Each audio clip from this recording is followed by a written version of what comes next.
Good morning, everybody. I hope everybody's having a nice summer. This morning, we are gathering to talk about some guidance on virtual evaluations or completing evaluations via telepractice. As we know, there's some options in the way that we're going to return to school this fall. So we wanted everyone to be prepared with as many options as possible to make sure that we are continuing to provide students access to FAPE. So I think you're familiar with Sally and I if you've attended any of our previous trainings regarding telepractice. So this is going to be our topic of the day, and we're going to give you guys some guidance on completing virtual evaluations. Okay, so just going over some basics. These are our basic options for returning to school this fall. So there's an in-person or blended model. It may not be, actually, these are a little bit out of order. I've got to fix these. These didn't show up the right way, but there's an in-person blended model, may not be in the classroom 5 days. There's a remote learning option that in the event that we would be all remote. And then, of course, we'll have students who are in a virtual schools model. So just some guidelines.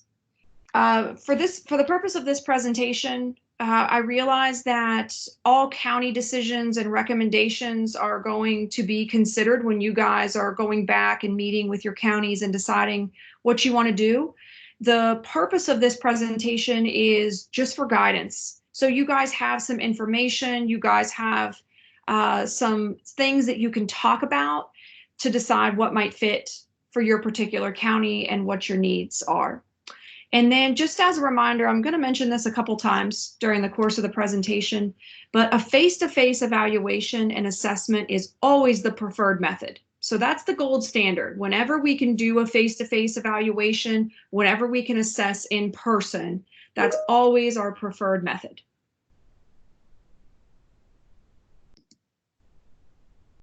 All right, some goals for today's session.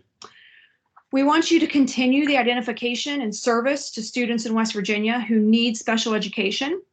We want you to be comfortable in your options relating to evaluations in the event of a closure or an all virtual education model.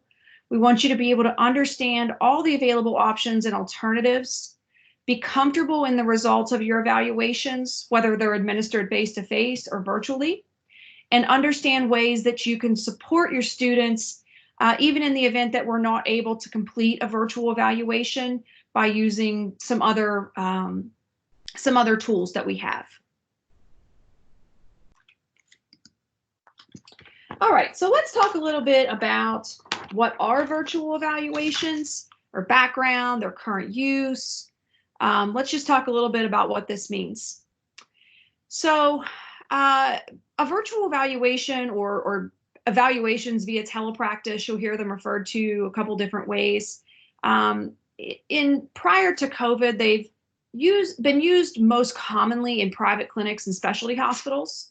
So they've been doing a lot of outreach type services with students or patients who have maybe very rare conditions. They have to attend certain clinics or places in the country that there's maybe only one source of treatment, and they use some telepractice to continually evaluate and support those families, even though they may not live where that hospital or clinic is.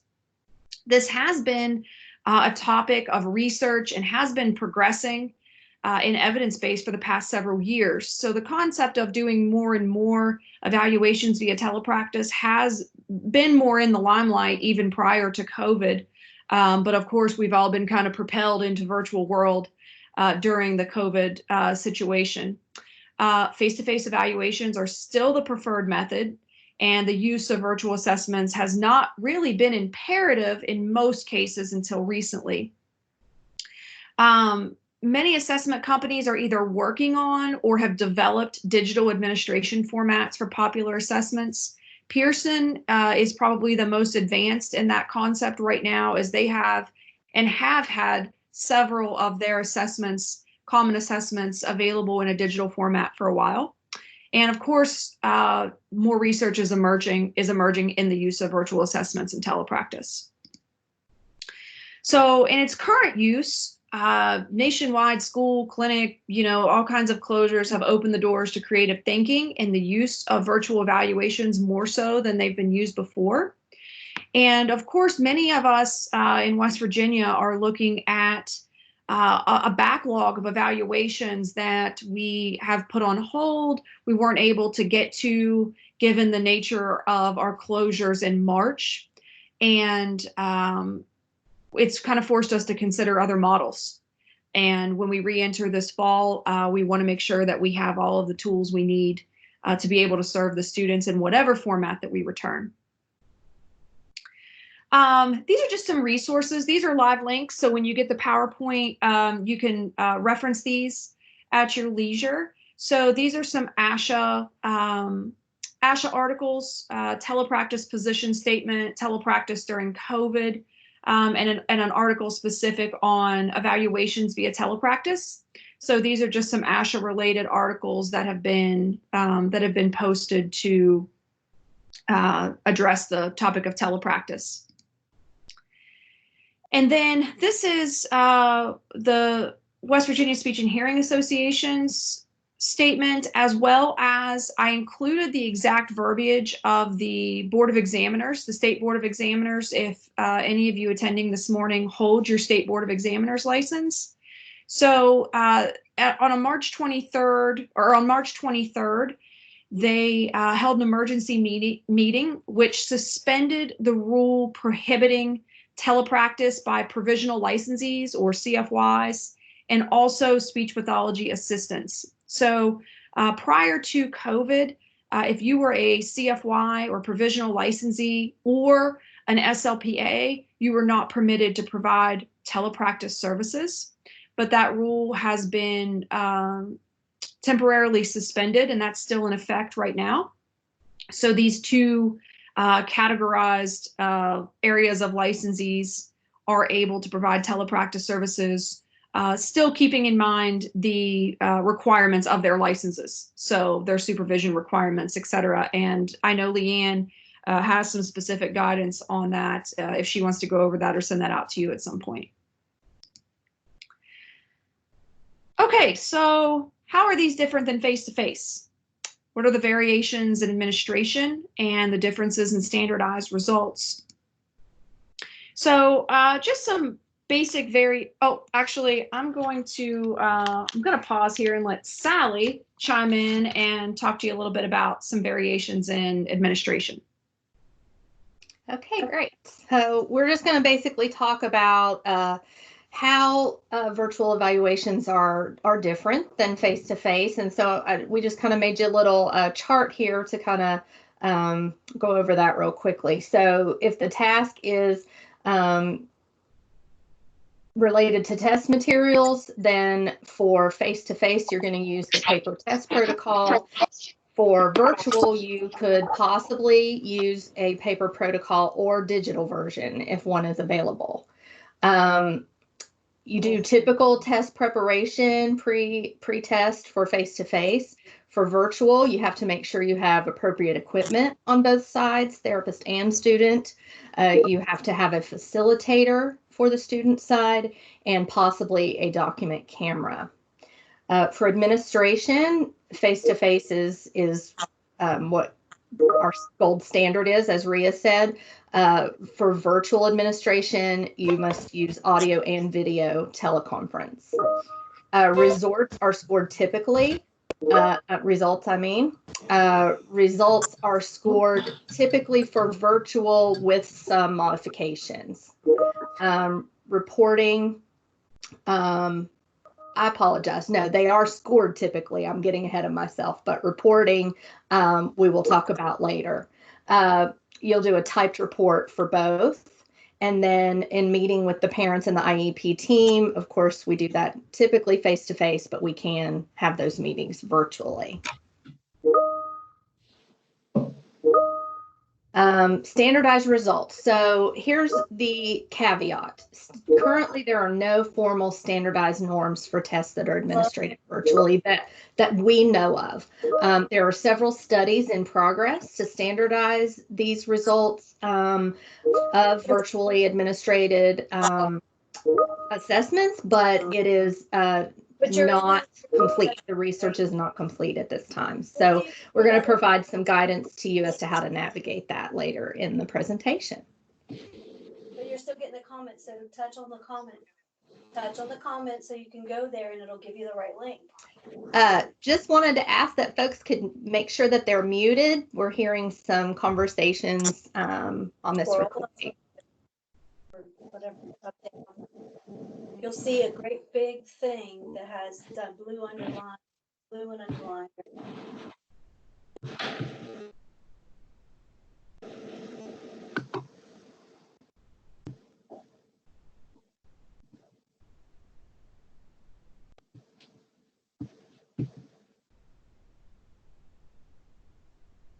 I apologize. Is my microphone clear now? Okay. So we are going to go over all of these areas, the populations we use virtual evaluations for the most, some scenarios, and when should we wait. Again, I want to emphasize face-to-face is ideal, but we also understand that these are some extenuating circumstances. So populations for which virtual evaluations are used the most. Definitely articulation, some mild to moderate language, fluency, social language, and voice.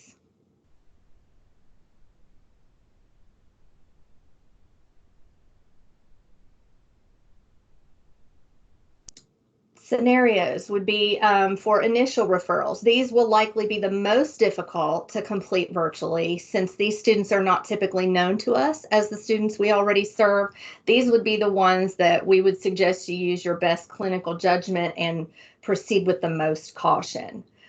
Triennial evaluations, we can use lots of variables to determine a continued need for our services. A standardized assessment is often one piece of that determination, but is not always required. Again, using your best clinical judgment. For dismissal, again, that's really similar to triennial evaluations. We can also use lots of variables to determine that, and a standardized assessment is just one piece of that determination. All right, so when should we wait for a face-to-face evaluation? If you haven't already heard us say this several times, you're going to hear it again. A face-to-face evaluation is always the preferred method of assessment. However, the following circumstances, well, first of all, let me go over the following circumstances where a virtual evaluation is not appropriate. So we don't want to do one if the student does not have appropriate equipment or connection to participate. We have to have fairly ideal situations when it comes to equipment and connection. The student has other impairments that would prevent them from participating fully, such as vision or hearing impairments. The preferred evaluation does not have a virtual administration model. We want to proceed with caution when that is the scenario. The student is not capable of completing a standardized assessment, or there is not a qualified facilitator on the student side. And we're going to talk about facilitators here in a minute. So the basics of virtual evaluations, we're going to talk about the administration, the techniques, the equipment, and we will discuss the facilitator. And so I'm going to hand that over to Ria and let her get started on each of these areas.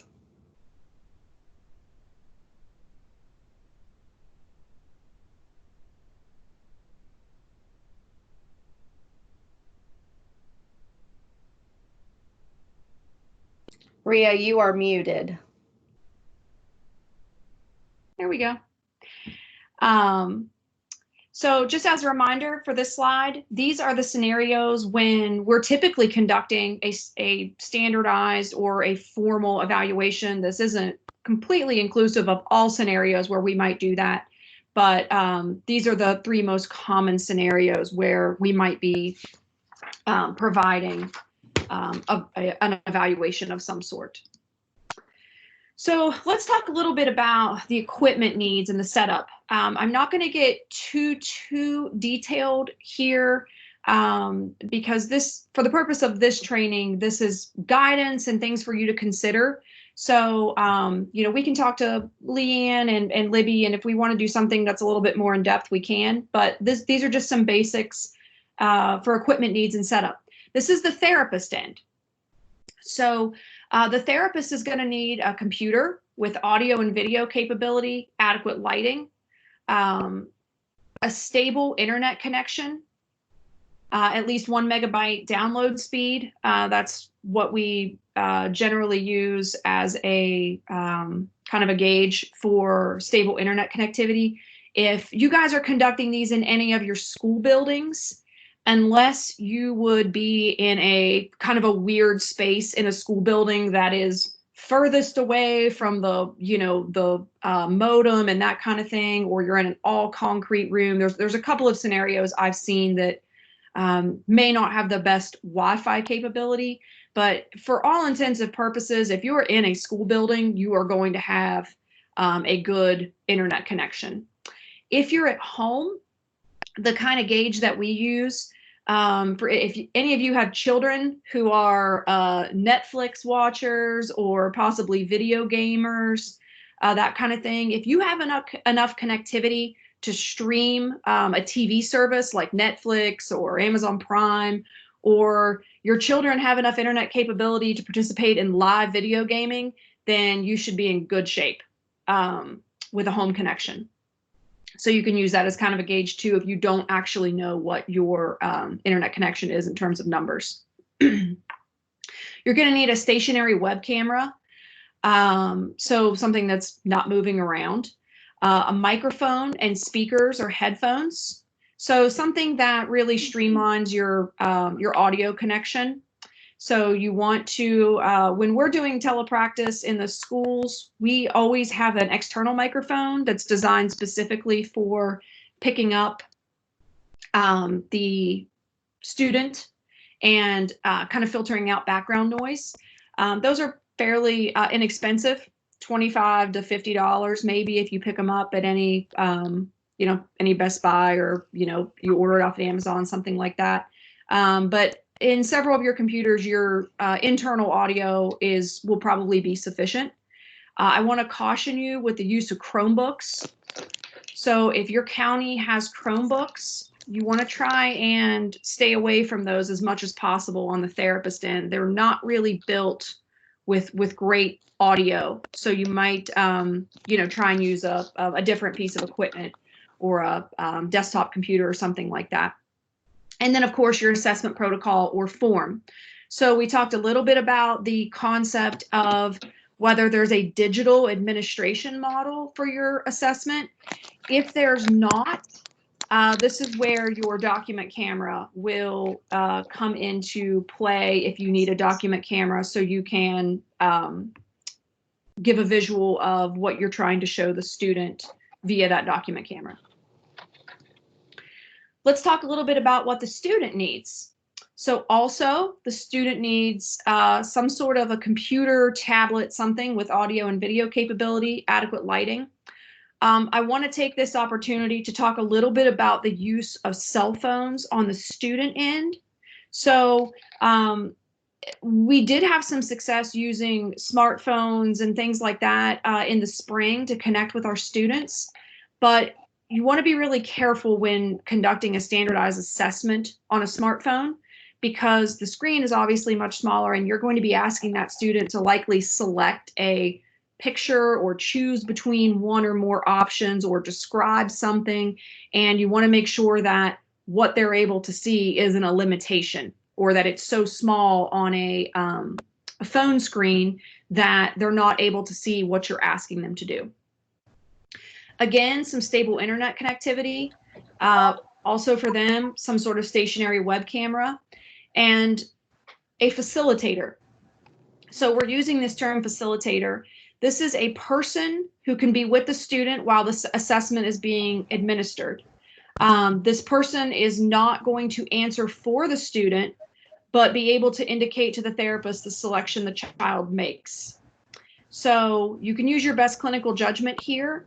If you can coach a parent, a parent is an option for a facilitator. Obviously, if we're doing things under completely optimal conditions, this person would be someone who is familiar with maybe providing or facilitating via telepractice, somebody that we've had the opportunity to coach prior to let them know exactly what we expect of them and what we expect them not to do during the assessment. But I know that you all probably have in your mind a parent or a few parents out there that in the event you needed to do this, you could probably coach them through what you wanted them to do. So here are a couple categories of what a facilitator could be. Could be a parent, could be a caregiver, could be a school aide, could be anyone who's trained in the facilitation of assessments, could be a teacher.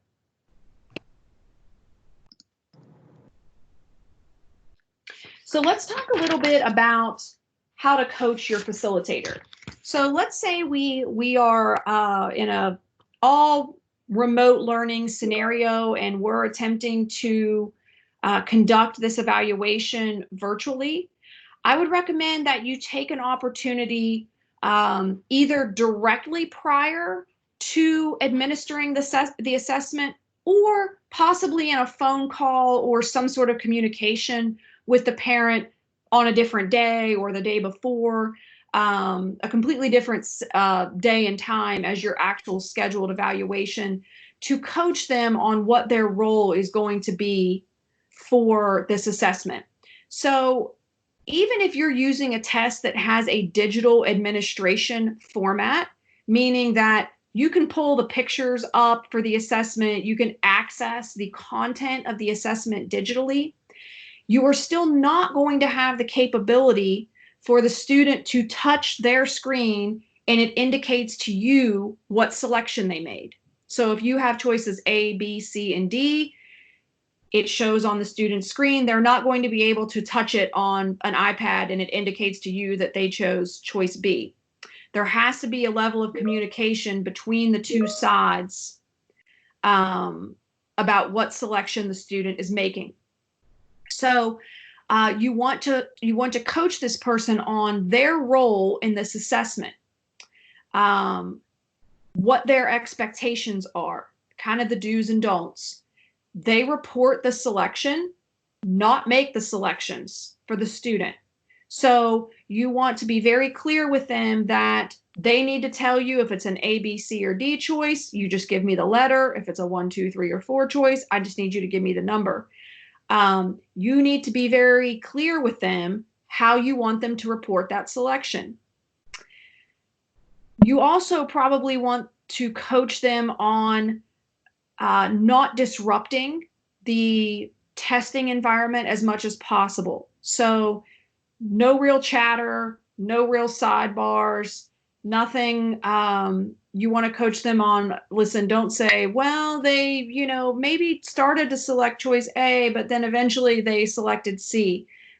You're working on probably a limited amount of attention. So you want to coach them to say, all I need you to do is just give me the choice. So you administer the item, the facilitator responds, choice A, move on. So you want to keep the assessment moving. It would be the facilitator's role to try and keep the student end of the environment free from distractions. Obviously, you as the person administering the assessment, that's your responsibility on your side to try and be in a location or be in a place that's free from distractions. But you want to talk to the parent about if they've got a dog, maybe we can put the dog in another room. Let's keep the dog outside. Let's try and pick the most quiet place in your home. And sometimes if you can have this conversation with them prior to test day, they can be thinking about where they're going to go in their home. to be able to be free from distraction.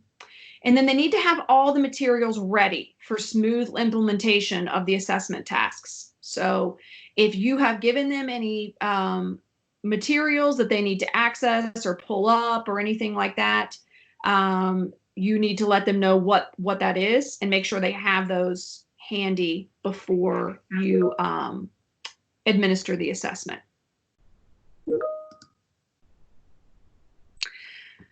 Okay, so once you complete the assessment, you want to ask yourself the following questions.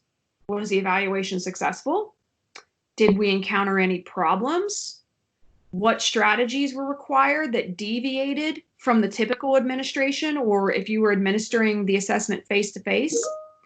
And how were standardized procedures not followed, if any? So you want to just kind of reflect a little bit once you complete the assessment, because there's going to be a level of clinical judgment here, kind of the same level of clinical judgment you would use during a face-to-face evaluation. You may ask yourself some of these same questions when you're doing a face-to-face evaluation, because we all know those don't always go perfectly. So we may have some things that we know deviated from typical administration, or we had to redirect, or, you know, we had some things that happened that we need to consider. But you want to be able to kind of think about these things and just kind of note, because we're going to, further on in the presentation, we're going to ask ourselves, can we use this evaluation? Do we feel comfortable using this evaluation to determine what we're trying to determine? Continued eligibility for services, possibly initial qualification for services, or maybe a dismissal. And we included a resource here. So we included an example. Indicate in the final report when and how standardized procedures were altered and how these may have affected the findings. So as complete as you can be in that evaluation report, in the event that maybe we need to complete this evaluation again, or we need to possibly consider using what we had of the evaluation to provide support to the student, but we're going to more formally evaluate when we get a face-to-face opportunity, you would have these in a report somewhere where you noted what procedures may have been altered. And so if you're not the evaluator upon return to a face-to-face opportunity, it gives that next person the opportunity to see what happened or what didn't. Also, recording any technical issues or other problems. It wouldn't hurt if you noted what type of equipment the student used. Did they use headphones? Did they, use a tablet? Did they, what sort of equipment that they used? If you had any audio lags, or was there internet connection issues, distractions, anything that, would be important to note. And then we included a little example here. And also there's some links, some live links that you can access some resources on this topic. We included a couple of demo videos. These are actual demo videos of evaluations being administered virtually. I'm going to skip these for the time being, because I want to make sure we get through all of the content of the presentation. And if we have any time at the end, we may go back to these and watch certain portions of these. But in any case, when you guys get access to the PowerPoint presentation, these are also live links and you can watch them at your leisure if we don't get to them during the course of this presentation. All right, I'm going to pass it off to Sally again to talk about dynamic assessment. All righty, so we're going to discuss a little bit here about what is dynamic assessment to start off. Just a little refresher. So a dynamic assessment, first of all, contributing information to a formal assessment. That's basically, or information used to provide support to the student while waiting for a face-to-face opportunity. That's essentially what we're talking about here. We're talking about checklists, language samples, informal screening results, rating scales, non-standardized assessments, and even steps. I want to make it clear that language samples cannot be recorded unless you have a signed referral. Sometimes folks forget that piece, so we want to make sure that we clarify that. They can be used, they cannot be recorded unless you have a signed referral.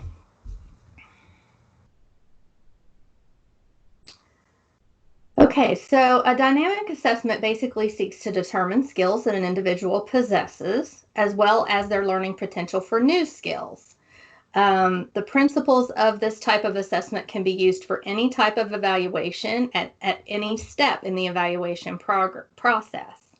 So just remember that dynamic assessment for purposes of what we're discussing here today is really going to be part of your eligibility evaluation.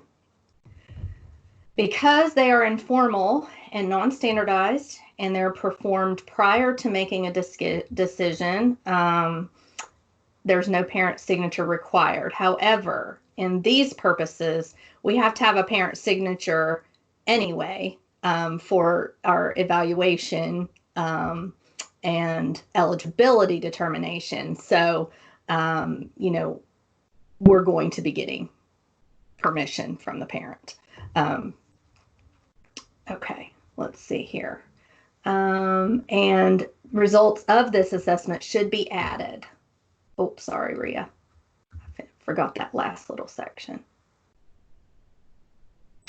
Okay, so basics oh, there it is. The results from the dynamic assessment should be added to the comprehensive evaluation results, which does require that written parent permission. Does that make sense? Hopefully it does. We can clarify here at the end if anybody has any questions. So let's go to the next slide. Okay, so it's valuable for determining the need for specialized instruction, determining eligibility for services if it's part of an overall comprehensive evaluation, distinguishing a language difference from a language disorder for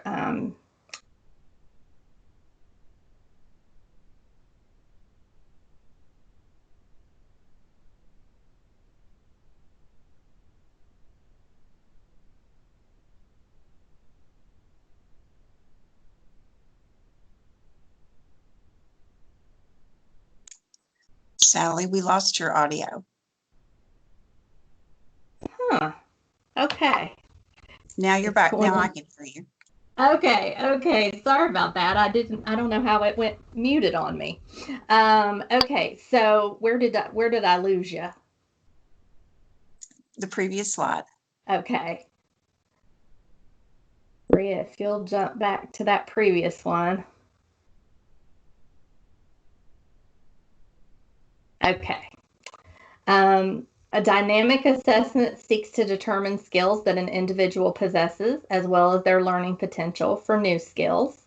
The principles of it can be used for any type of evaluation and at any step in the evaluation process. Because they're informal and non-standardized and performed prior to making a decision regarding referral for speech, although we are talking about you can use dynamic assessment throughout the timeline, which means maybe for triennial. No, they're saying that no parent signature is required if this is prior to making a referral. But if they indicate referral is required, then of course we would need more comprehensive evaluation results and written parent permission.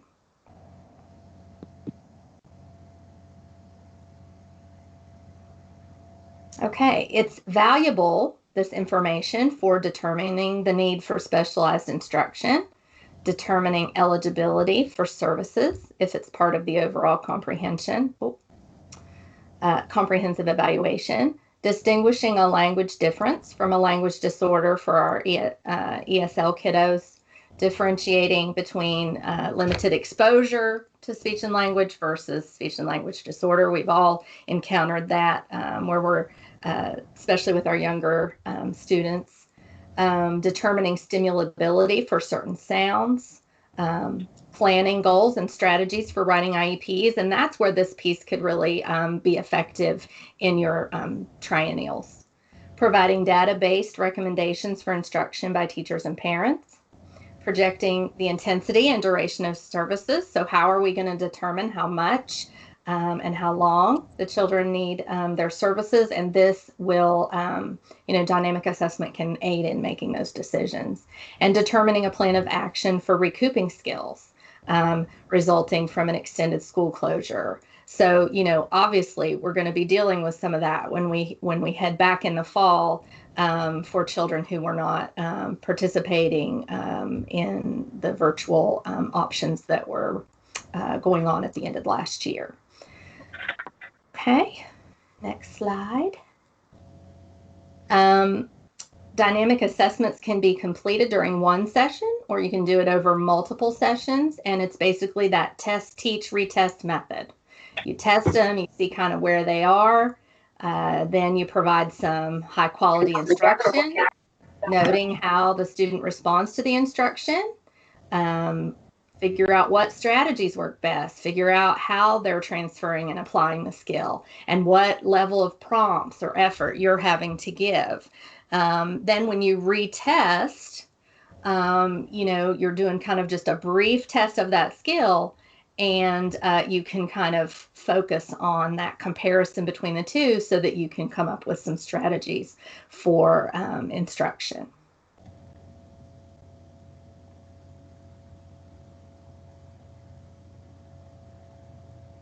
And the last slide here, just want to make sure I clarify what graduated prompting is. So when you're teaching that new skill, the instructor will use a series of prompts using that hierarchy from minimal indirect cues to maximal direct cues or examples. The less assistance or prompts needed for success, the better. The student's modifiability. And again, the examiner is looking at the student's response to cues from very minimal to increased need. So that can definitely assist you with goal setting.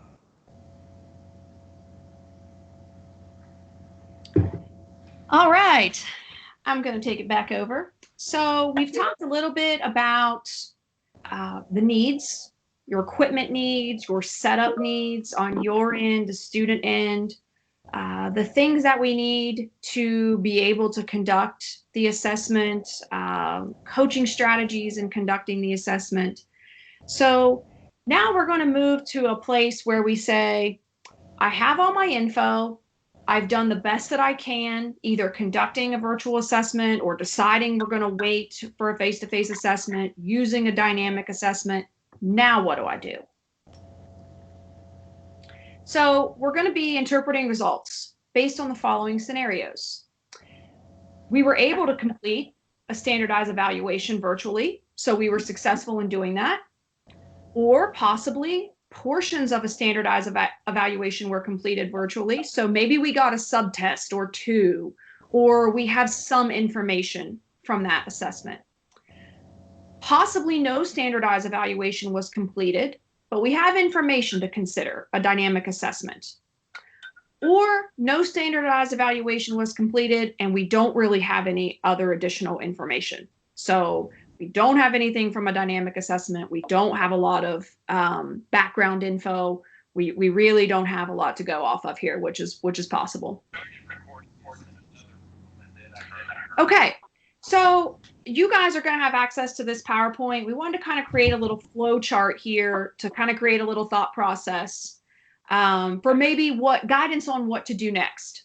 So let's talk about that first scenario. You were able to complete a standardized evaluation virtually. So do you feel you have enough information to move to the next step, depending on what you're doing? Initial qualification, a triennial review, or dismissal? If yes, proceed and explain. You're going to write your report. You're going to, move through the next step. If no, what can we get to feel comfortable to proceed? Do we need some more information from the parent or caregiver? Do we need something additional from possibly the child's teacher that could answer some questions that we had? Is there anyone involved with the child, possibly another related service provider, or anyone that we could access to get the answers that we need to move forward? If the answer to that is yes, we want to get that info and then proceed. If no, which means we really don't feel like, even though we got a standardized assessment, we still really don't feel like we have enough information to do what we want to do, what support can we offer the student until a face-to-face opportunity arises? So I would say this is going to be probably the more rare occurrence, because if you were able to complete the standardized evaluation virtually, you've got a pretty good set of information. Assuming you have some good supporting information from possibly parent, teacher, other service providers, everything that you need, I would imagine in most cases you feel comfortable moving to the next step, either doing initial qualification or providing some feedback on continued services or dismissal for the student. But in the event that you don't, we can use what we have to determine a next step and then see when a face-to-face opportunity might arise. So let's move to the second scenario.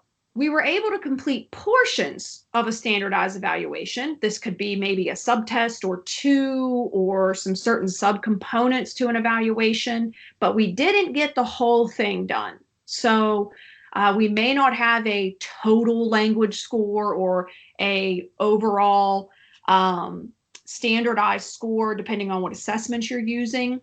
So ask yourself the same question. Do you feel you have enough information to move to the next step? Again, considering what you're doing with this evaluation. If yes, proceed.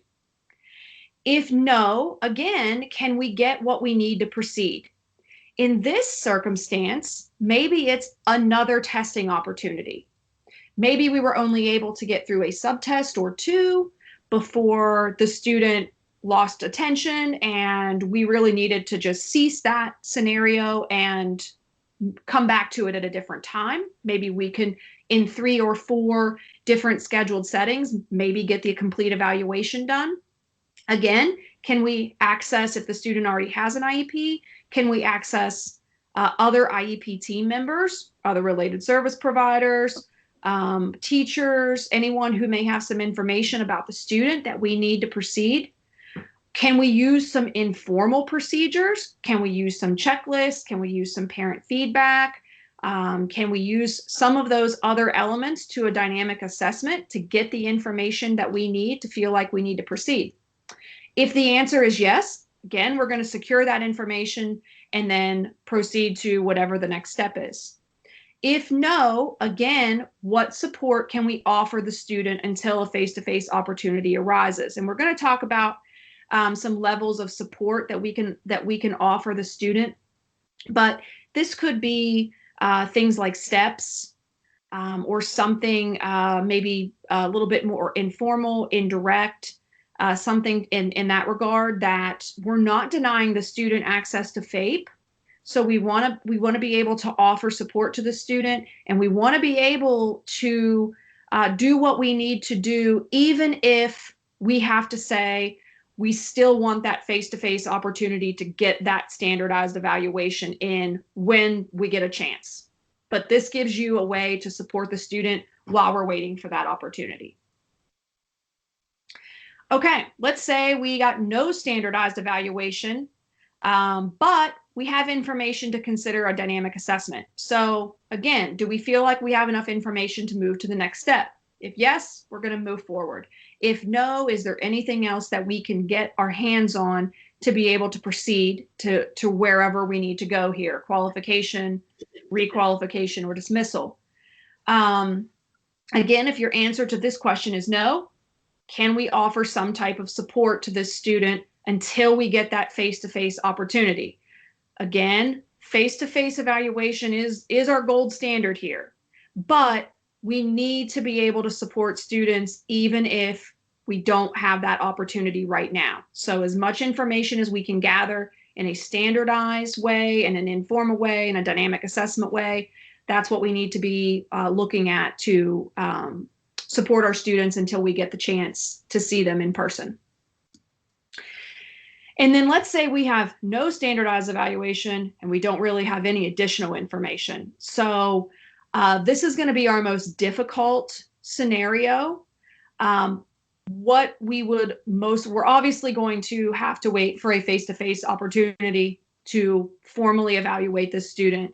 This will be our most difficult scenario for providing any type of support or services, but we're probably going to run into this scenario at some point in the event that we're on an all remote learning scenario. So we need to be prepared for a situation where we have very limited information, but we need to be doing something to support this particular student until we get that chance to get them in front of us. Okay, Sally, we're moving toward reporting and documentation of results. All right. So as I mentioned before, I know you were probably having some questions regarding this portion as we were going over, oh, how do you decide what to do here and there? So I know these were some of the questions that were front and center in my mind, and we want to make sure that we answer these as clearly as we can. So we're going to talk about what to do if you have enough information to move forward and you completed the full evaluation virtually.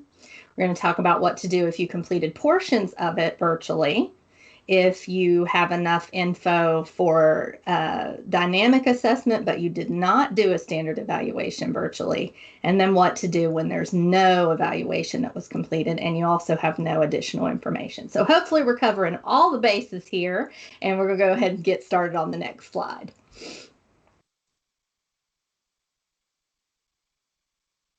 Okay, so I have enough information to move forward and I completed the full evaluation for virtually. Okay, so these are the things we want to consider, but let me say this first. As I mentioned before, several assessments do not have standardized data to use when the assessment is administered virtually. So we're going to have to be really careful about what we say in our reporting. Nice thing is, ASHA has given us some sources as well as Pearson, and some really great suggestions on what we can write in our report so that we can feel comfortable and honest and ethical. So in those situations, you're going to obviously write the report and complete all necessary forms for the Department of Ed for our eligibility. And then you're going to schedule and hold the meeting or submit information to the case manager in the case of your duplicated students. So in these cases, you can use a version of the following examples to include in your report, and you see that we have them listed there. You do not want to say scores should be interpreted with caution. Please do not put this in your reports. Some of us are guilty of that, myself included, but we do not want to say that. Instead, we want to say things like, this assessment was administered via telepractice. The self was used as the normative measure, and initial evidence for the equivalence of scores with face-to-face administration has been established by empirical research. What a great statement there, okay? That covers you to say, hey, there's some really good research out here. I think these results are valid, but I cannot say that they are standardized at this point. Okay, there's another example. Such and such test was used to assess this area. The following tests have not yet been validated in empirical research as resulting in scores that are equivalent to a face-to-face administration. However, these tests show evidence for empirical equivalence, and then you can list the areas that you assessed. So I feel like these are going to be really beneficial to all of us as we move forward with writing these reports and making students eligible or not ineligible. Okay, let's go to the next one.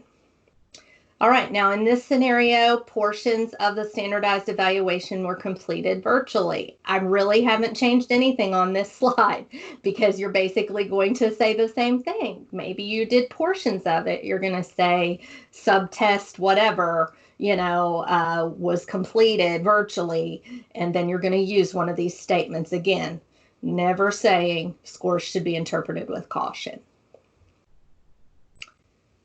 Go to the next one.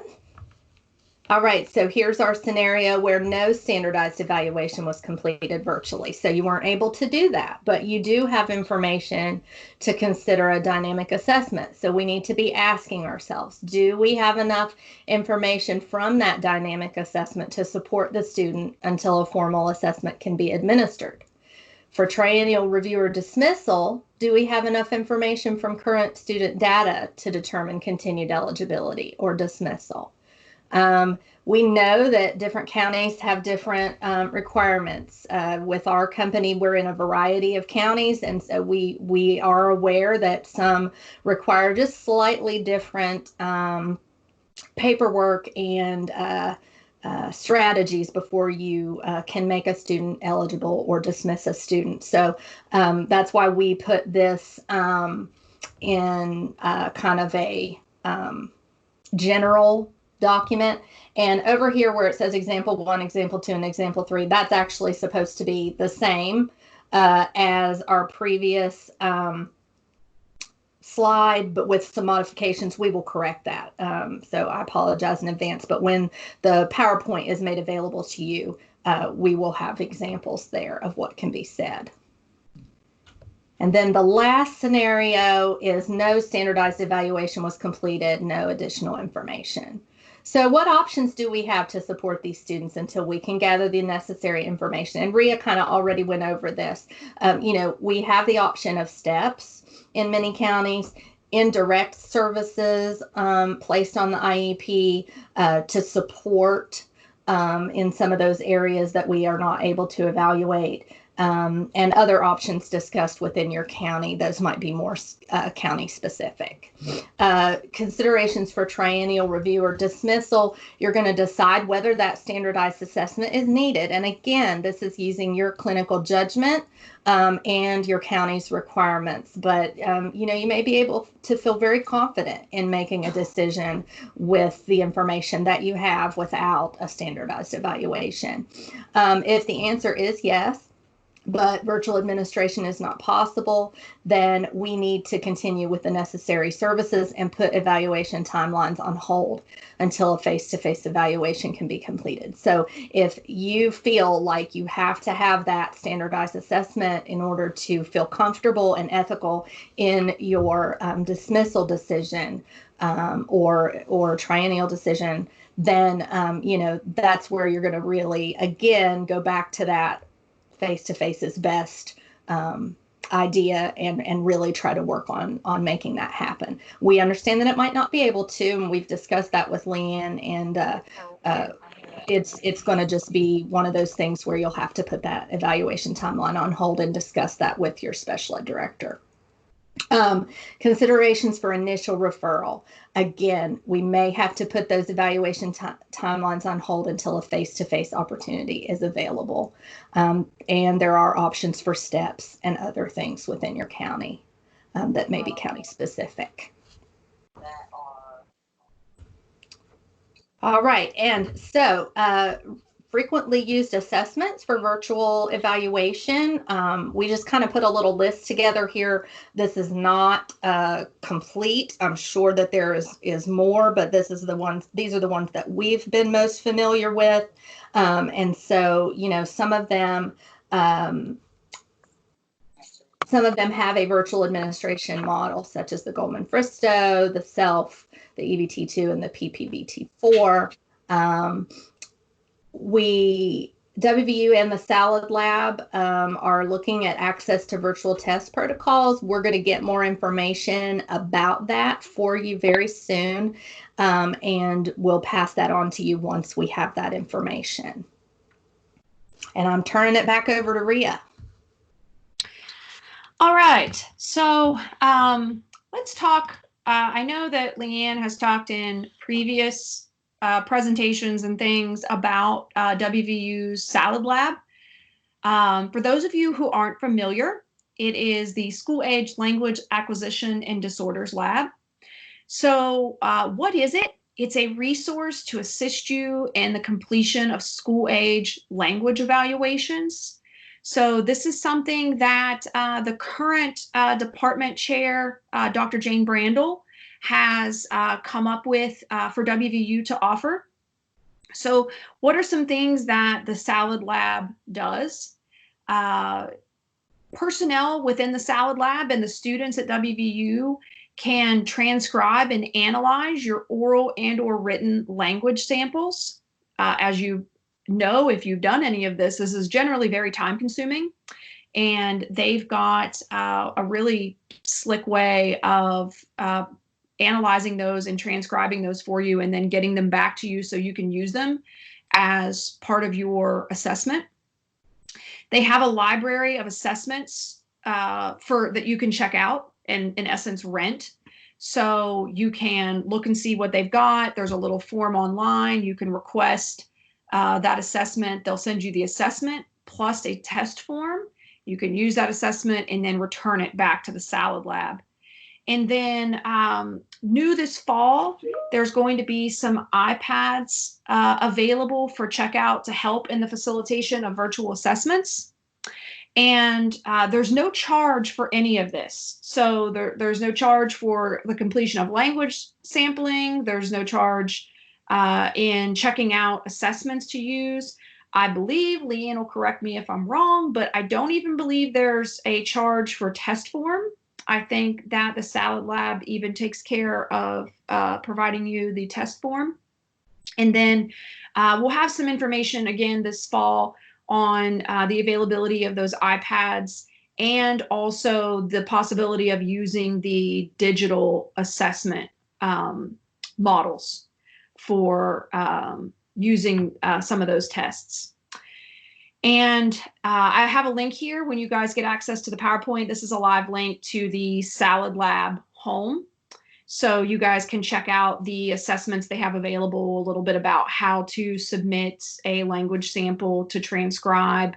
And so you guys can get a little bit more familiar with that because this is a really, really great tool that can save a lot of us a lot of time in assessments, and it helps out WVU and their students also get used to transcribing language samples.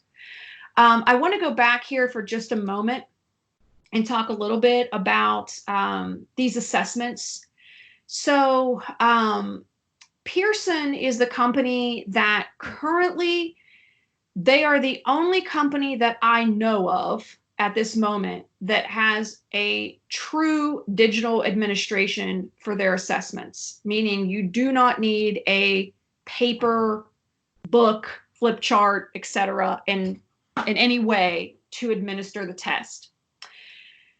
We're navigating some of the kind of copyright details and things with some of the other companies right now. This is something that Sally and I had done quite some time ago because we were actually looking at doing some evaluations via telepractice. So we actually secured some of those permissions from some of the other companies to be able to use assessments that did not have a digital administration model to be able to use them via like a document camera or something like that. This COVID scenario has really sort of propelled that scenario forward. And I need to check back in with a couple of these companies to see where they stand currently on the use of these via like a document camera or, something like that. So we get you some of the other information that we're going to follow up on in regards to the Salad Lab and things like that. We can disseminate this information as well, so you have access to that. But I do know that the Goldman Fristow and like the Self and a lot of those that we commonly use are already do have a digital administration model. So, okay, so just some guidance to counties in creating some virtual evaluation options. So as you guys have listened to this and you're kind of thinking about maybe how this would work in your county, we've thought about this a lot and just providing you some general suggestions to think about. So in the event that we would be in a all remote learning model, it might be a good idea to create a designee, or depending on the size of your county, a couple of designees that are responsible for completing the virtual evaluation. So if you have 10 speech pathologists in your county, instead of setting all 10 of them up to all complete virtual evaluations, all have to navigate this information, everyone has to be familiar, maybe just designating one or two that are, and you can shift workloads and things to where those people are the ones that are going to be conducting the virtual evaluations, because it does take a little bit of a learning curve to get used to doing those and finding your groove. And it would be easier the more limited you are in the amount of people doing those. I realize there are a lot of factors that go into those decision-making processes, but just as a suggestion, it would also decrease the amount of equipment that you would need across the board.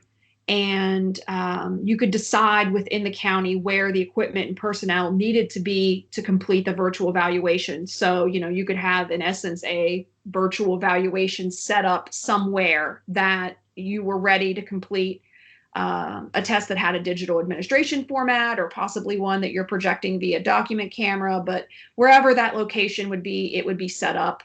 And probably also the location that had the strongest and best Wi-Fi connection or Ethernet capability.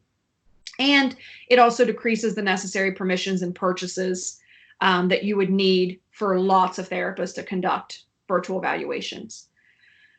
There may be some of you on this call today that are saying, what if we don't have a qualified evaluator or anyone who we can get to the point where they feel comfortable with virtual evaluations, or even a staff SLP? I know there are a couple counties in the state that mostly have SLPAs. So what do we do if we don't have anyone who could possibly do this? We'd have to navigate the permissions county to county, but maybe if you had a neighboring county or a buddy county that could help you loan somebody to be able to complete those evaluations. Or there are also several counties already in the state that have virtual or telepractice services. And you may be able to ask for some help there for some people who are already familiar, or get yourself somebody who's qualified to do those. So, and if that is a real reality for anyone, on the call today, I really suggest you reach out to Leanne, because she can help you navigate, a lot of those options as well, because this is going to be new to a lot of us this year. So in the event, she can help you sort of find some resources there. All right, let's go over some basic do's and don'ts. So you do want to assess your individual situation and use your best clinical judgment to determine virtual versus face-to-face options. We've talked about this in several different areas of this presentation today. There is going to be a certain level of clinical judgment here where you determine whether maybe what you've conducted virtually you feel is valid to use as criteria moving forward, or you need to wait for a face-to-face option. It may be a game time decision. So you may be in a situation where you attempt to do something virtually, it really didn't work out, didn't go as you planned. We're all used to that as SLPs. I mean, how often do things actually go as we plan them? And you may need to come up with a plan B. So be ready for that. You do want to have clear lines of communication between your student and the parent to make sure everyone understands their responsibilities. So this goes back to that facilitator concept. You want to be really clear with that person about what you expect out of them and what you expect that they don't do during your administration of the assessment.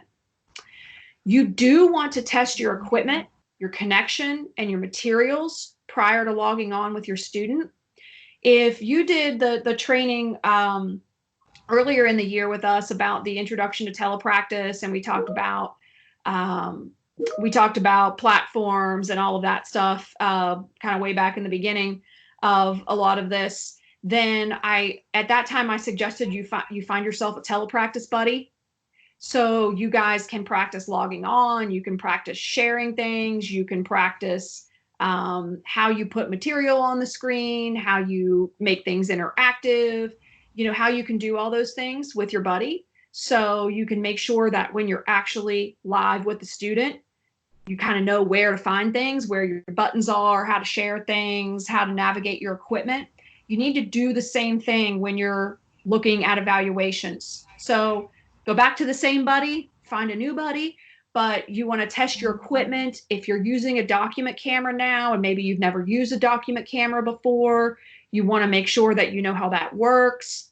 Are you plugged in? Are you airplaying something off of an iPad? You want to make sure you've got things as streamlined as possible, so you're not burning through a lot of time trying to navigate how to get the test protocol up on the screen. And you do want to be flexible. This is not at all a one-size-fits-all approach. I don't think anything we do as speech pathologists is a one-size-fits-all approach.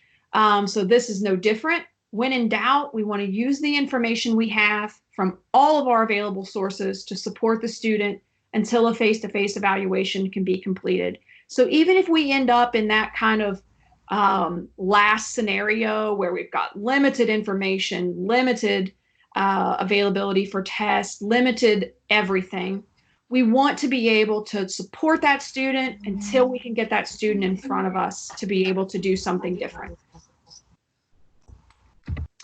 And then some don'ts.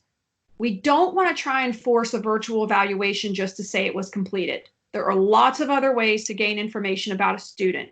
So if it's not going to work and it's not going to be the best method to really gauge the strengths and weaknesses of the student, let's use elements of a dynamic assessment. Let's use other pieces of information to try and support the student until we get that student back in front of us. Again, don't be afraid to give clear directions to the parent facilitator on the student end.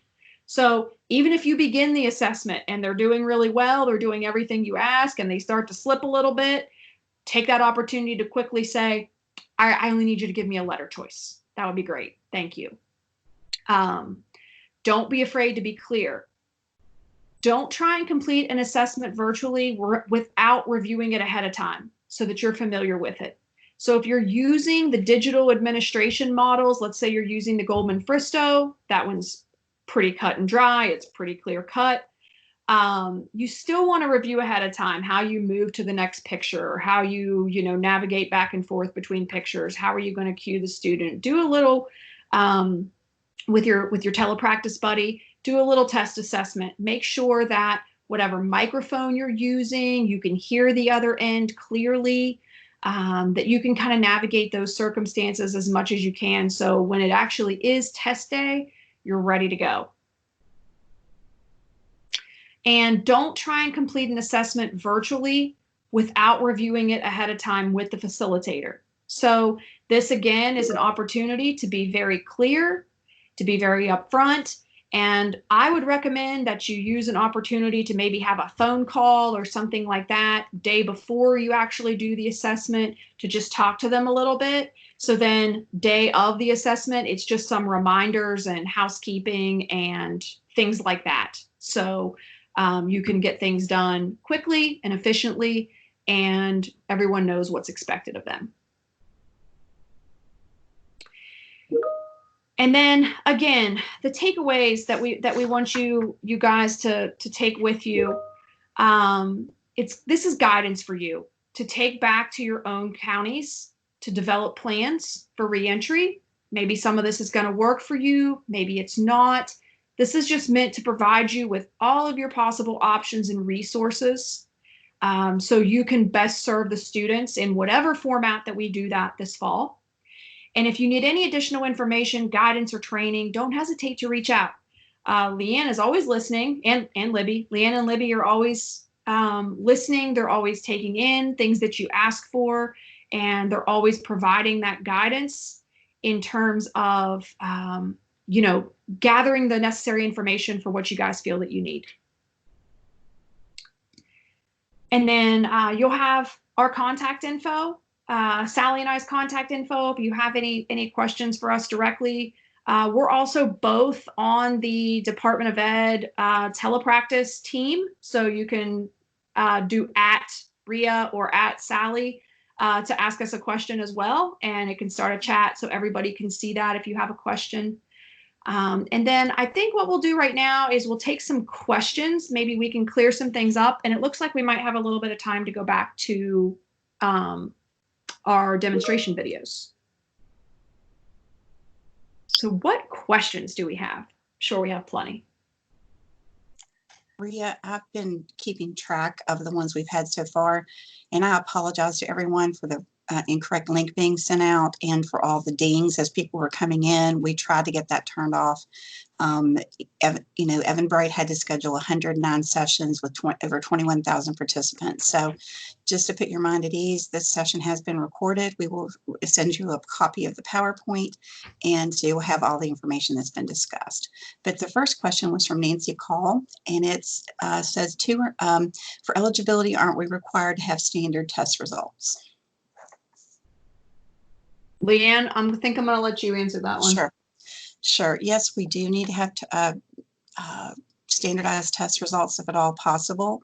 And I think there was some confusion here with the dynamic assessment because then Chelsea Link asked if the dynamic assessment could be the sole qualifier for an initial or reevaluation. No, it can't. And then Nancy also asked if dynamic assessment could take the place of a standardized test. And that's not what was being said. I think, the confusion comes in with the piece that if you have to do a face-to-face evaluation and you have no other way to do it, and you have to wait and hold for it, in the meantime, you can be gathering information about the student using a dynamic assessment, especially if you're in a situation where you can do that with them. The dynamic assessment only gives you information about how easily the student learns something. So you can teach them a skill, then test them on it and reteach it. It lets you know how many prompts it takes before they learn it and that kind of thing, and how extensive the prompts are. But it does not take the place of a standardized test. And just to kind of elaborate on that a little bit. Sure. Some of the reason we included that information as a way to move forward to the next step is in the event that you're using that information at a triennial or possibly a dismissal. There are lots of places in the state that do not require the completion of a standardized assessment to either determine the need for continued services or to dismiss from services.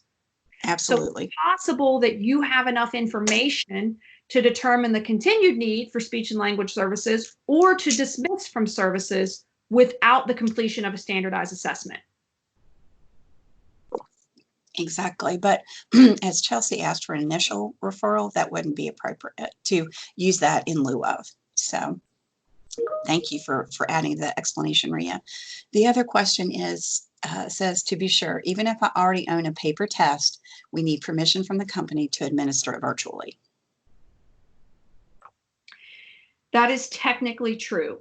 I think what we're going to have to do is Leanne and I are going to have to spend the month of August probably contacting and securing some permissions from the West Virginia Department of Ed to use existing test protocols that have been purchased and are used and have been used already in the schools to be able to use them in a virtual format. As I mentioned, Sally and I have done that already with a couple of companies, but we're in a little bit of a different boat now than we were then. So let Leanne and I work on some of those permissions and the ability to use your existing paper protocols to do virtual assessments this fall. That's right. And we will try to get as many permissions for you as we can so you don't have to deal with that. And then we'll be getting requests from 55 counties. There's a question too from Rebecca Mills that says, since many of us are not trained in telepractice, is there a licensing issue for us to test virtually? I know this was addressed when we needed to provide services to students virtually. As far as I know, it's part of telepractice and there's no special license that you need to have. As far as being trained to do telepractice, a lot of people aren't, but we need to gather that training ourselves.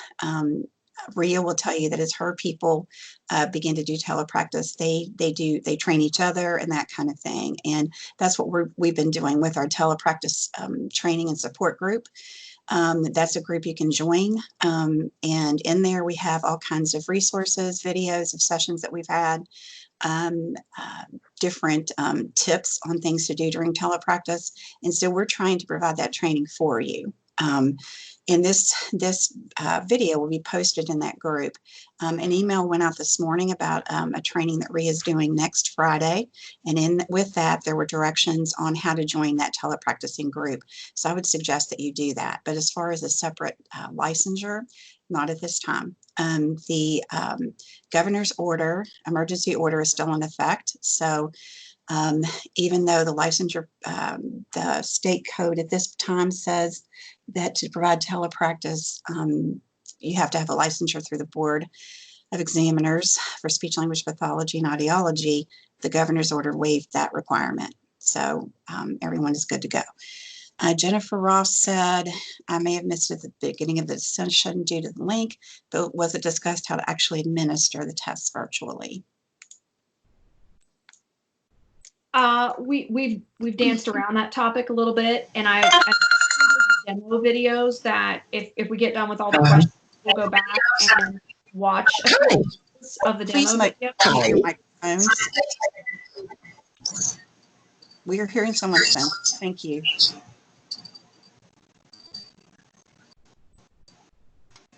Okay. Rhea. Okay, just to answer that question again, in case you didn't hear it.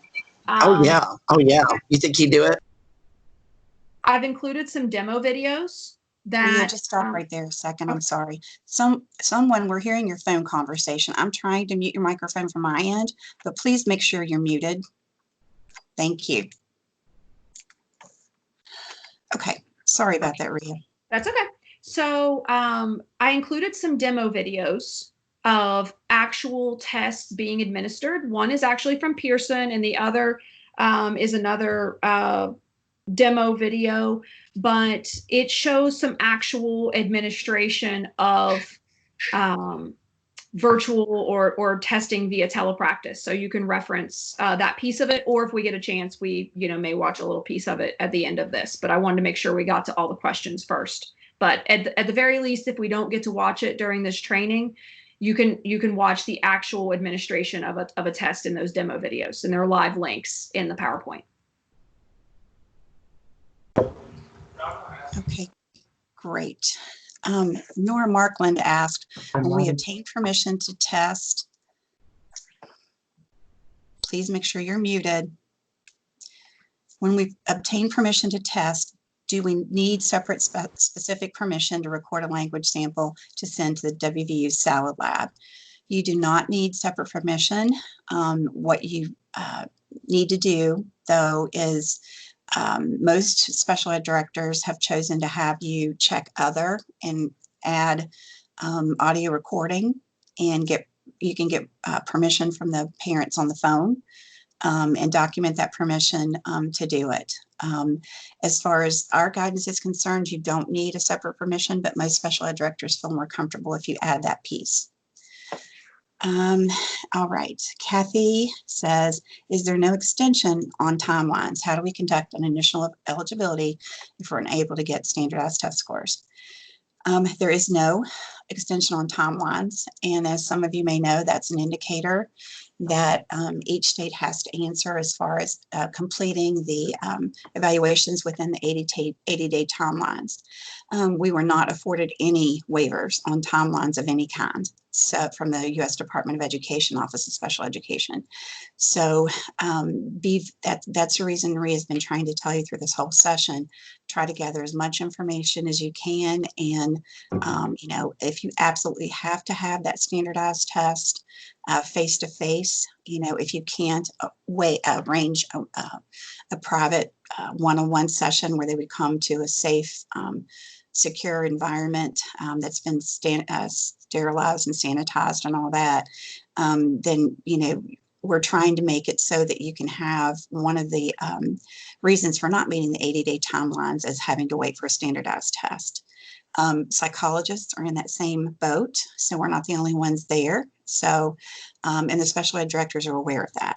So, this is the guidance that that psychologists are receiving as well. One thing that I do want to mention is that during our conversations we have a meeting with special ed directors every Thursday, and during our conversations, they asked about having to hold for an observation if observation was checked on the evaluation form. You do not have to hold for an evaluation. We don't want to deny children's services just to have an observation put in. If it's a referral where they're being tested for multiple areas, you can check to see if another person on the team was able to do an observation. If they weren't, you can observe. If they're in a virtual classroom, you can observe that way.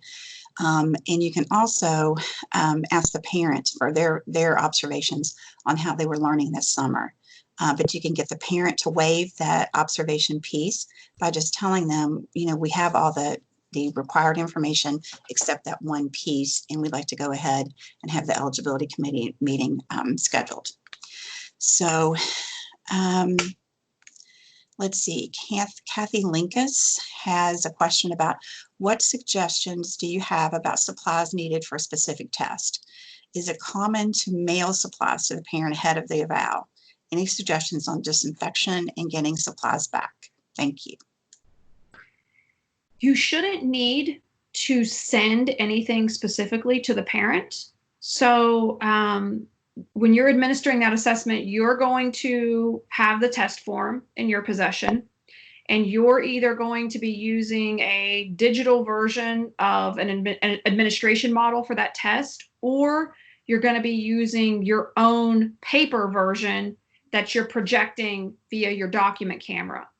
So there really shouldn't be, I guess what you would be talking about are things like manipulatives, like example, like the PLS has, certain manipulatives that we use and things like that. I would recommend not mailing any of those things to the parent.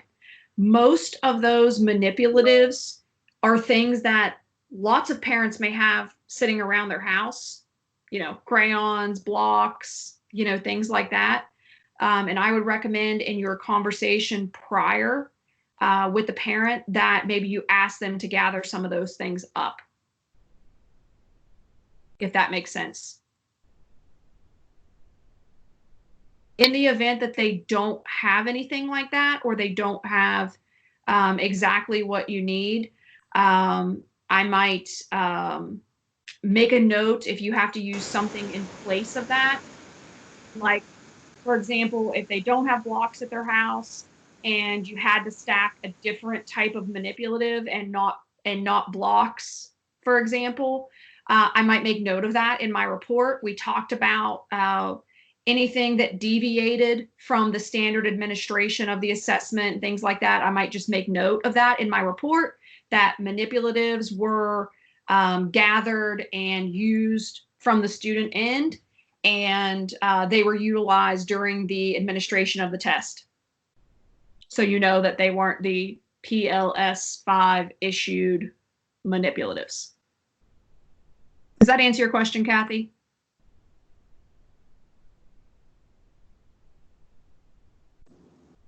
Yes, that's fine. Thank you. Okay, the next question is from Emily Coben, and she joined later in the session. How do we recommend we support students if we're waiting to conduct a standardized form in a safe person, in a safe in-person format for initial eligibility? One more time on that one, Leanne. I know, let me see. It's essentially asking if you have to wait for a standardized evaluation, how can we support the student in the meantime? Do you want to take that one, Leanne? Well, I think Rhea mentioned that we could potentially use steps during that time to help support them, depending on what the evaluation you're holding for is. You can also gather information while you're waiting for that standardized test by using a dynamic assessment to see how well they respond to teach, test, and reteach type format. And with both of those, you're gathering data that you can use as a part of your evaluation, your comprehensive evaluation. Does that answer your question, Emily?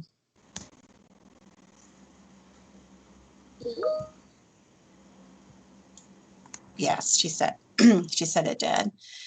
Okay, this is from Tammy Williamson. Should you be able to get what you need to test at the school? It said you should be able to get what you need for the test at the school, right? Yes. Yeah, if you have the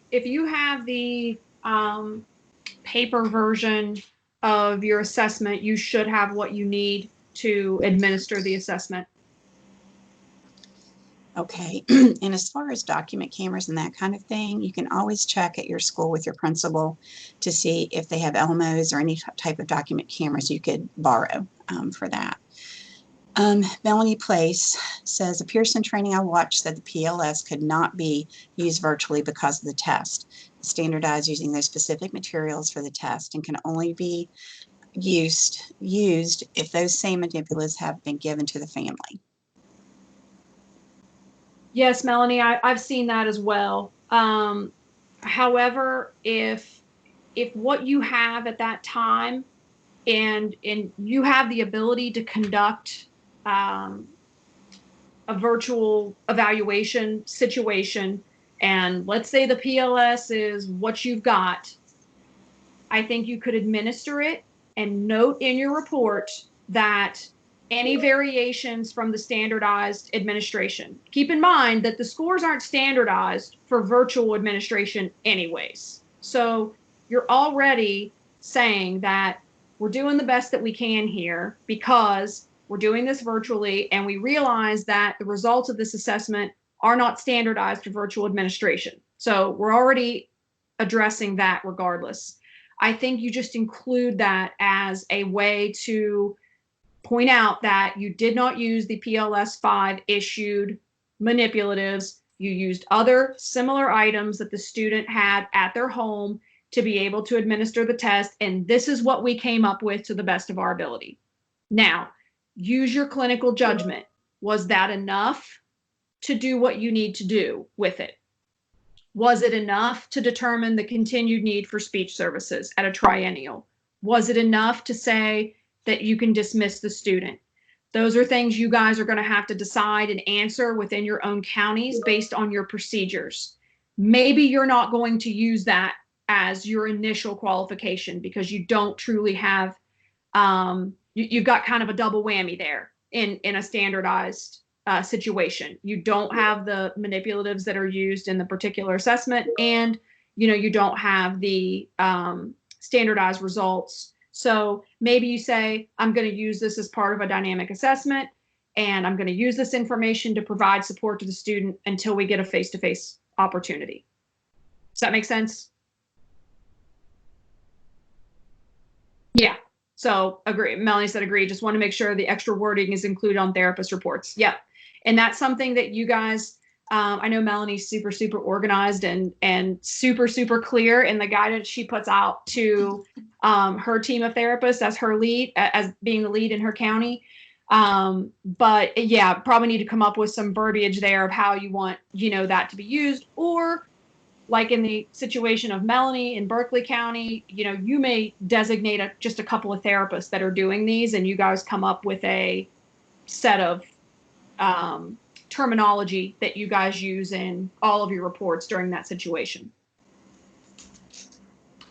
This is Sally. I'm just interjecting here because I'm seeing Rebecca's question too, which basically kind of goes back to Melanie's question. Just to emphasize, we can report scores with that caveat statement. Okay, so if you feel like what you've done really is accurate and you're getting scores, they're still not standardized scores, as Ria said. So we just all have to, it's so hard for us as therapists who've been trained that, and this is the way the ideal scenario goes that we're used to say in a report, I got these scores, but they're not standardized. So we understand that that's tricky. And I think that's why Pearson wants to be very clear about administering these types of assessments virtually, that they are not saying that it's standardized. You see what we're saying here? I hope that makes sense. So just being very, very careful to not say proceed with caution or any of that big no statement I gave on my examples. We want to make sure that we're being very thorough in explaining to the parent and anyone reading that report that, this is our best effort here to get an idea of how to help this student.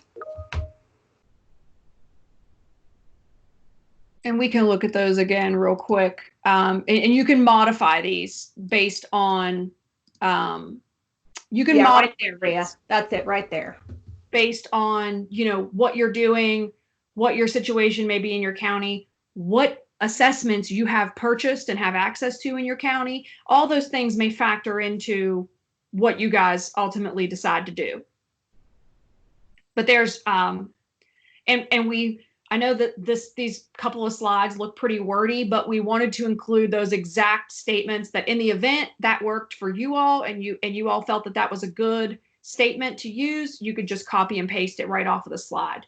And the next slide, the orange ones for where you have portions of, there's a couple of variations there. For example, the examinee was attentive or distracted throughout the test and responded or did not respond to the examiner's prompts. So due to, this just gives you a guide of how you can say, hey, I did my best here, but because this was virtual or because we had to use this, it is still my professional opinion that it is appropriate to use these scores. Okay, you're not saying they're standardized. You're saying it's appropriate to use these normative scores. And then the next slide, we're going to fix that. We need to add some examples to that slide. So if you're looking at it, we won't make this available until we fix this one. Put our examples in there. All right. What's next, Leanne? If you wanted to, I forgot I'm sorry, I've been trying to answer questions and everything. If you want to show one of those videos, we just need to make sure that we leave time at the end to have everyone have time to fill out their survey. Yep. And we might need to watch that introductory video that just talks about the non-degree grad credits, since none of them saw it with us. So anyway, maybe 10 minutes at the end. If we could quit before that, then we should be good to go. Yeah. Is the non-degree grad video, is that something you have? I can pull it up. Mm-hmm. Okay, gotcha. And I think I have, hold on, let me just make sure real quick. I've got the slide at the end. Yeah, okay. I've got the survey link and the code for the survey at the end too. All right, so let's watch one of these. Let's watch one of these demo videos. So this is a demo video that is available from Pearson. So, and if I tested the audio in this in a different team session, so just send a message in the chat if this audio doesn't come through.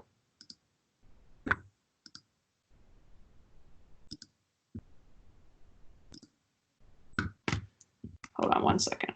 Let me.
Okay, well, welcome to this video. This was a video that was promised on our March 19th.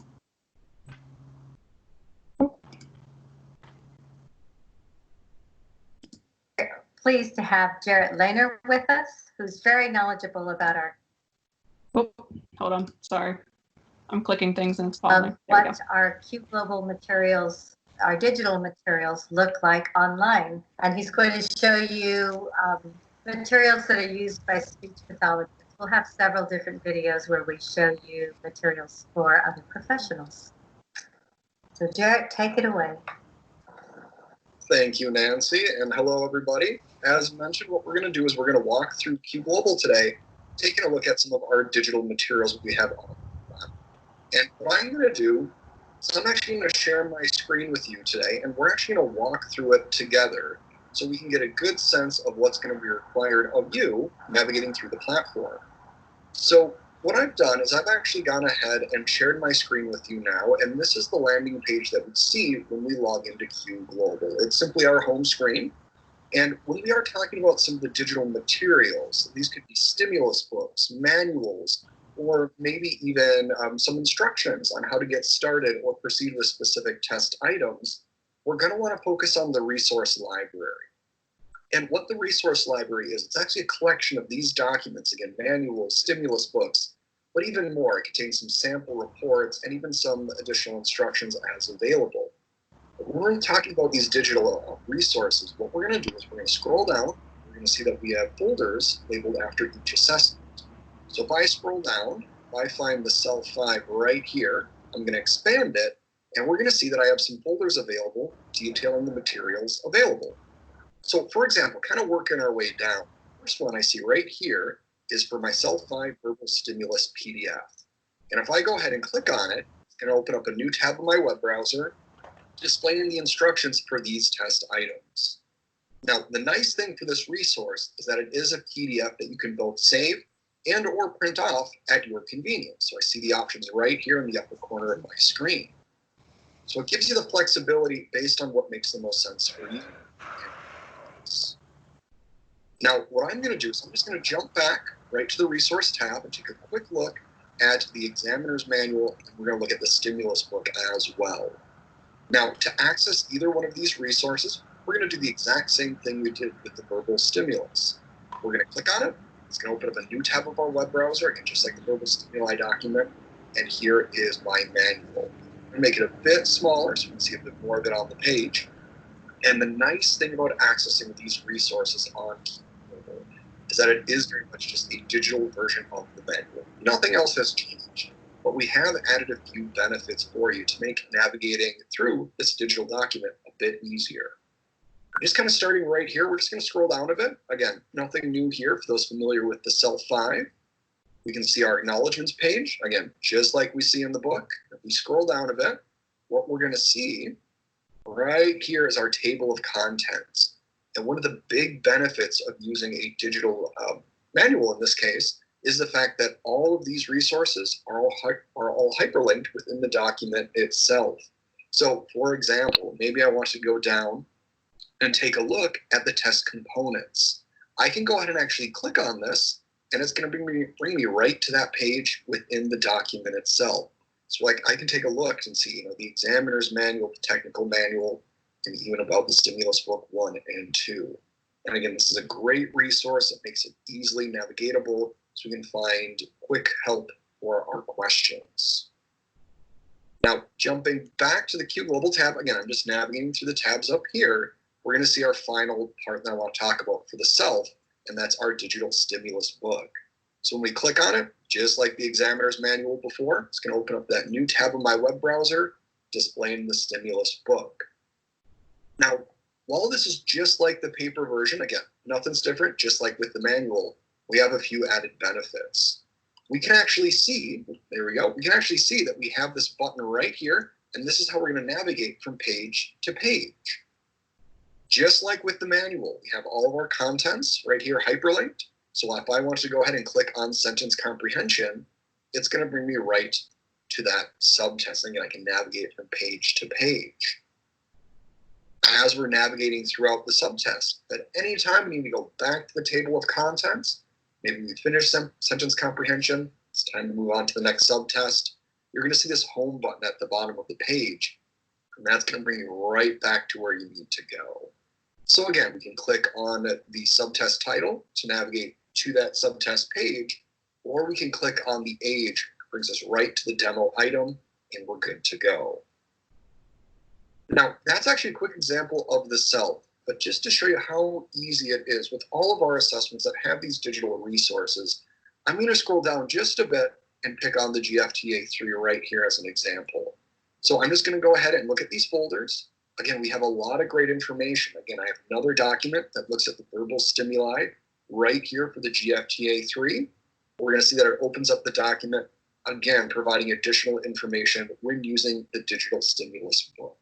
And again, we're going to see a lot of similar themes as we walk through these assessments, especially with our speech products here on Q Global. We're accessing the resources from the resource library, and then we're able to administer the test digitally, in this case, with our digital stimulus books. But navigating back really quick, just so we get a nice comparison, we have our digital stimulus book here for the GFTA3 as well. We're going to click on it, get that new tab of our web browser, and we're good to go. So again, we're able to navigate from page to page and can start exactly where we need to. All right, everybody. That's just a brief snapshot of using some of our digital resources within the resource library on Q Global. As mentioned, we plan on having additional videos that talk about some of the system navigation throughout the platform later on, and we hope to talk to you then. Take care, everyone. Thanks. Okay, so I specifically chose that video because I assumed most of you had not seen a digital administration model for any of the assessments. So I wanted you to see what that looked like. And just so you know, Pearson's Q Global, that is their digital access for their battery of tests. That's what they call their platform. So I wanted you to be able to see that. And in order to administer those assessments, when you saw, the stimulus pictures pulled up, you're going to be giving the exact cue verbally, just as you would if you were sitting face to face with the student. And your facilitator on the other end is going to be indicating which choice was made once you give that cue. So that's a little bit about, how you can do that. I know Leanne wants me to save about 10 minutes at the end. So we can watch just a little, the first part of this one. This is an actual administration of a video. I believe this is a social language test, but you can see how this is actually administered.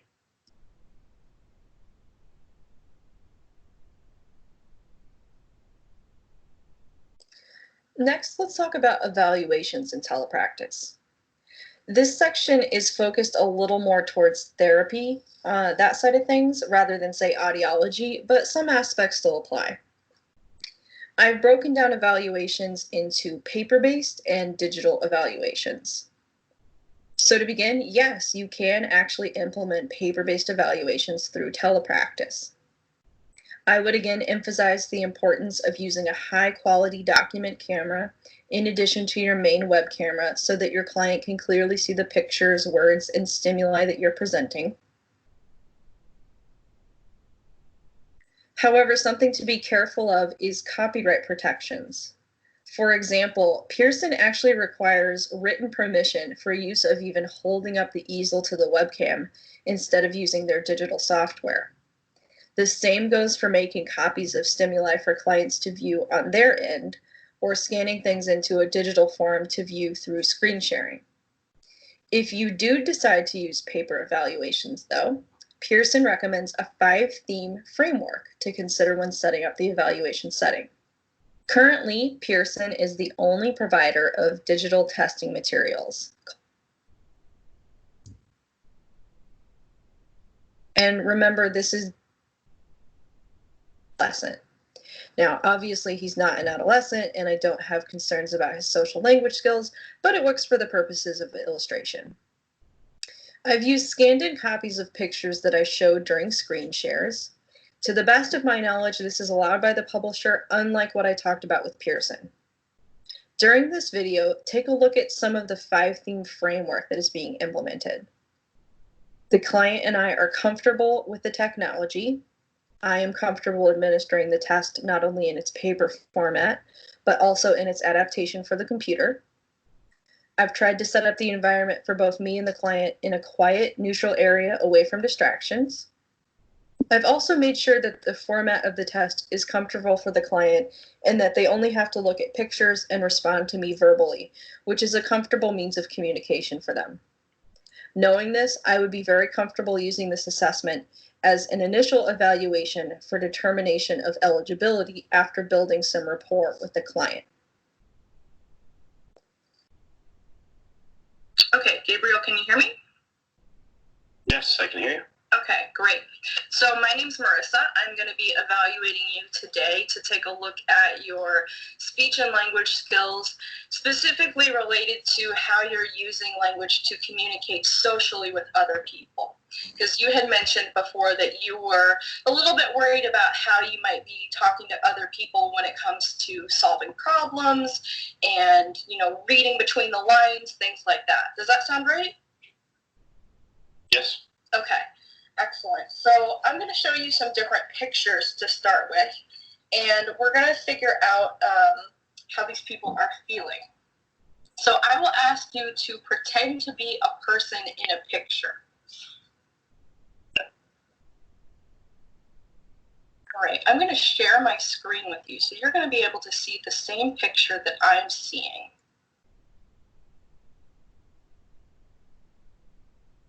Can you see that picture? Yes. Excellent. Okay. Pretend that you are the girl in the beige sweater on the left. What are you thinking? And as far as internet speed, you'll want at the very minimum a bandwidth speed of 384 kilobytes per second. Again, this is the minimum speed recommended to have video and sound transmit back and forth between computers without lag. But you may run into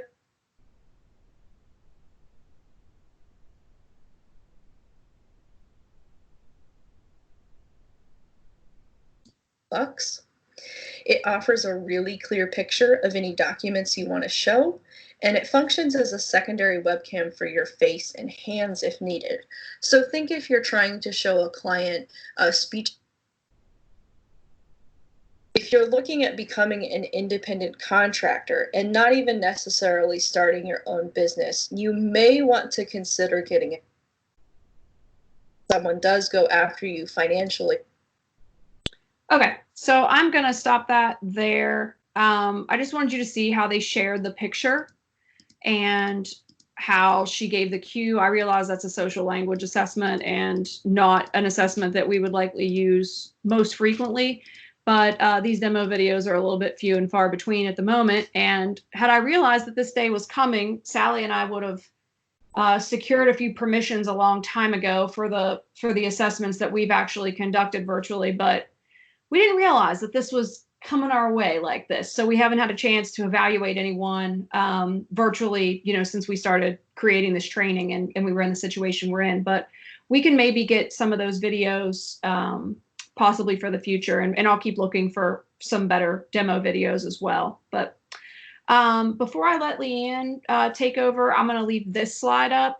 This is the, if you get this PowerPoint, the survey link for the evaluation form for the training, and then there's a QR code for the survey as well. If you just take a picture of that QR code, it should take you to the evaluation form for today's training. So now I believe, Leanne, you're going to probably take over, right? I was just going to mention that this is how they will receive credit for attending this session.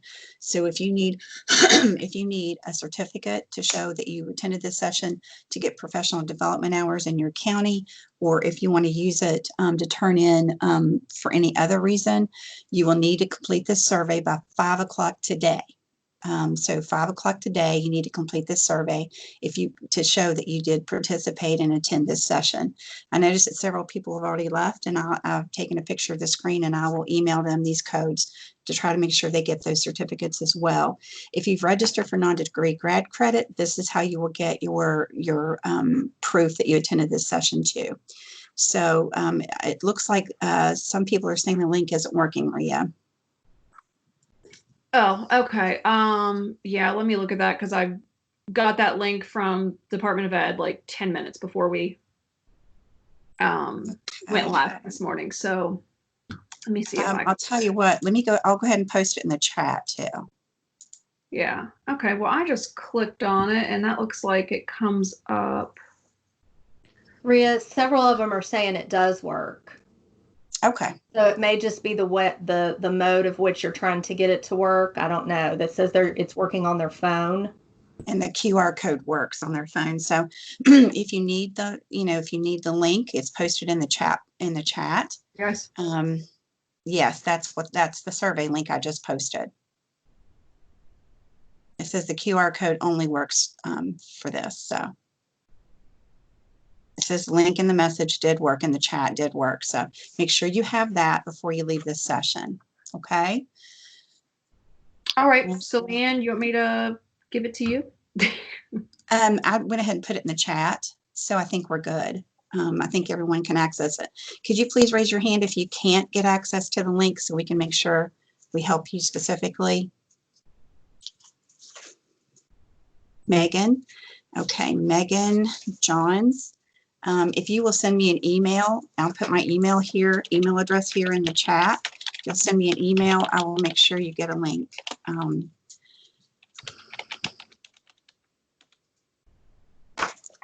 Okay, so anyone else? There were several other people who said they're having trouble with the links and the QR code. Just send me an email, and I did post it in the chat, but if you can't access it there, send me an email and I'll make sure you get the link. Are there any other questions before we close? Well, I want to thank Rhea and Sally for being for doing this session for us. When we, found out we'd have to be doing virtual evaluations, I went to the best that I know to help us do this training. So thank you so much for doing this for us. And we'll continue to address training issues, hopefully through our telepractice training and support group. Like I said, if you haven't joined that group yet, you might want to. We have videos from last year's meetings, and we also have resources and all kinds of apps and websites and free things that you can access to do teletherapy. In the meantime, if you had any trouble, I'm not going to put, you're asking for the link to post it to join the group. I don't have that available pulled up right now. So if you will send me an email, I'll be glad to send that to you. It did go out in an email to all lead SLPs this morning. So, all right. Well, thank you everyone for joining us this morning. Again, I apologize for the issues we had with the link. Hopefully that won't happen in any of our other sessions. And I appreciate your patience. This recording will be available, and you'll be notified about how to access it as soon as it is available. Thank you so much.